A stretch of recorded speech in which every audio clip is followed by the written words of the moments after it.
So a couple of weeks back, I made a video pretty much letting you know which was the EX that you should go ahead and pick up if you were starting off.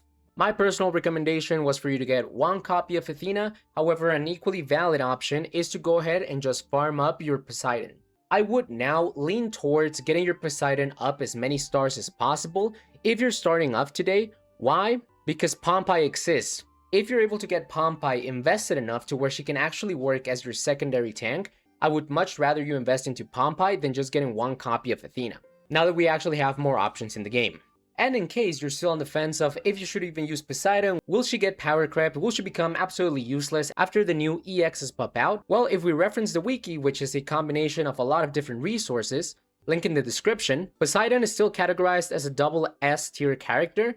If we go into the tier list, we can see that she's the cream a la creme alongside other EX characters, and even though some other EX characters like Apollo, Ares tend to fall off a little bit, keep in mind there's still S pluses, but just remember to take the tier list with a grain of salt, because what will matter more other than any of these rankings is how much investment do you actually have on each individual unit so that you can actually make them work. But even if we can't base our whole life around the tier list, we can see that some of the meta teams that are being used in the endgame actually use Poseidon for the endgame Illusion Veil team, as well as some flex options for the blue dragon and the red dragon. So needless to say, Poseidon is going to be one of those timeless units that even as the game progresses, she will age very, very gracefully, if you're planning to build those types of teams. So that's it, right? That's all you need. Just go ahead, build Poseidon, max her out, and profit on getting an EX to very high stars. Well, there's a little caveat to that. And I'll see if I can actually go ahead and put a picture on here on the screen. But Apollo kind of changed a lot of things on the way we view EXs. When Apollo dropped, she came out with an event where the more stars you were able to invest into Apollo, you would get a lot of resources back, going anywhere from huge levels of affection so you can continue to farm her shards, as well as something crazy like a 50-day login where you would be getting red wish stones, red horns, very, very good stuff that is going to help you with your golden clovers and just overall make your account stronger. Now, what's the caveat to this? That, well, that's really only for whales or spenders.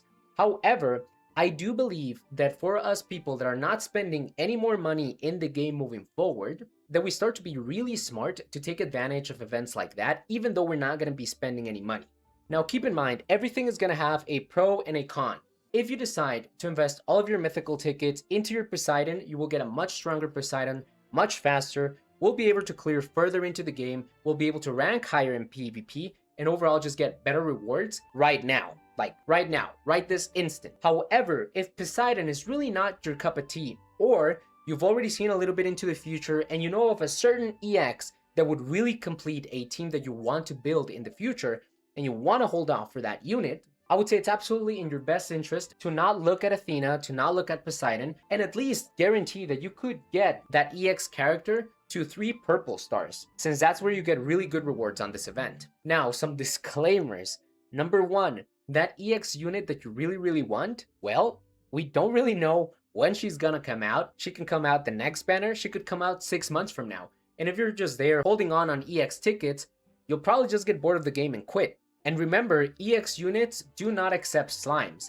So for you to at least be able to get your EX of your choosing to that 3 purple star level, we're talking 1 base copy, 1 copy to get her to 1 pink star, and then 2 more copies so you can get another version of her 6 star, so you can get her into the 3 purple stars. So we're talking that you should at least have enough to get 4 copies of an EX whenever they drop, so you can get them to a 3 purple stars, which you're still gonna need luck for RNGesus and a whole truckload of EX tickets, which you might have time to save for, or you might not have time to save for because we just don't know when she's gonna drop.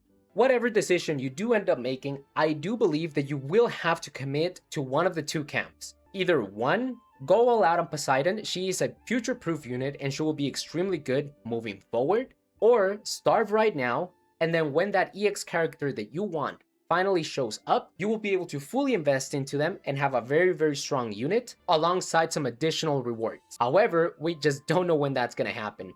So if you like speculation markets, you might want to save up for your favorite EX in the future. If you like what's going to make your account stronger today, Poseidon, you cannot go wrong with her. Now, I know I'm going to get comments like, oh my god, but Athena's not really good. Yeah, she is if you're going for the light team.